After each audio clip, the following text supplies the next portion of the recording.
Paulo Avellino ay masayang ibinahagi sa publiko ang kanilang bonding moment ni Kim Chiu sa California.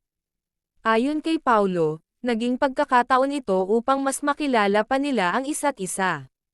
Magkasama sila sa iba't ibang activities tulad ng pagkain sa mga sikat na restaurants at pagpunta sa mga tourist spots, magkasama din silang nagjogging. Inilarawan ni Paulo na masaya at puno ng tawanan ang kanilang mga sandali. Ibinahagi rin niya na nagkaroon sila ng mas malalim na pag-uusap tungkol sa kanilang mga personal na buhay. Ayon kay Paulo, naging mas close sila ni Kim dahil sa kanilang mga bonding moments. Nagpasalamat din siya sa pagkakataong nakasama si Kim sa ganitong paraan. Si Kim naman ay nagpost din ng mga larawan nila ni Paulo sa kanyang social media account. Maraming fans ang natuwa at nagbigay ng positibong komento sa kanilang closeness. Ayon sa kanila, kitang-kita ang chemistry at pag-iibigan nina Paulo at Kim.